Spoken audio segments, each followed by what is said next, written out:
Big picture-wise, I love the historical significance of that. As, an actor pounding the pavement in New York or, going back and forth to L.A., basically you just want a job, right? Or you want a pilot.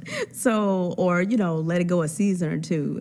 14 seasons is something that you can't even imagine. So each season that goes by, I really enjoy the history that this is setting up, and all of the other actors that watch and say, I think that's the kind of thing that I want to do. Because I remember watching actresses like Esapatha Murkison doing Law and Order for all those years, but then doing Broadway at the same time. And I'm like, okay, one thing helps the other thing, and that's a career. So I think that's what I enjoy the most about what's happening personally, anyway. That's really what this 300th episode is about, honoring the show, honoring the history of the show. And as always, we love to honor our fans. And so there'll be some throwback things in there that I can't tell you anything about. I don't know, may have something to do with some music. Can't tell you anything about that either.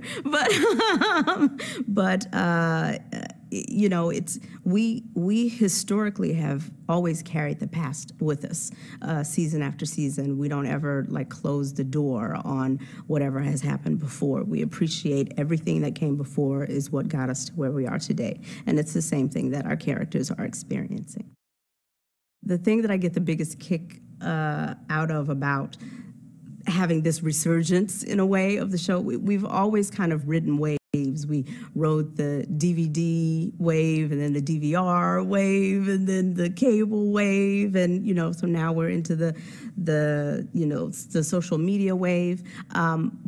So what I enjoy is that folks that have come to the show later, maybe been here 6 years or 5 years, 7 years, get to feel like rock stars sometimes because the kids, they come up to us like, we just did those episodes the day before yesterday, and it was a while ago. So I enjoy seeing their faces, and that they get a chance to have the fun that we got to have in season 2 and season 3 and season 4 back when we were rock stars. So it's very fun.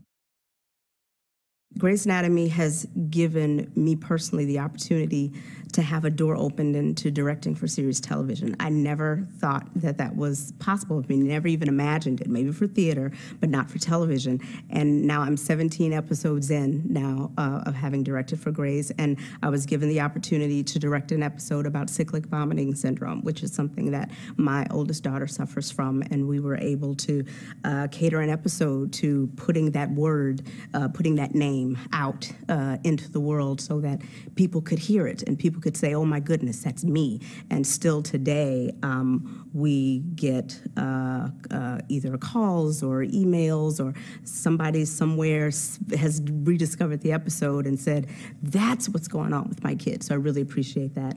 And then my fan out moment was when Natalie Cole did an episode, and nobody told me that she was the one that had been hired.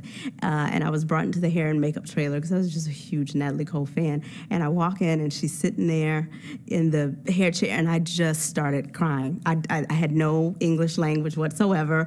I probably made an absolute fool of myself. I think she looked at me like I was crazy, but I just completely fanned out because I was not expecting Natalie Cole to be sitting in the makeup chair.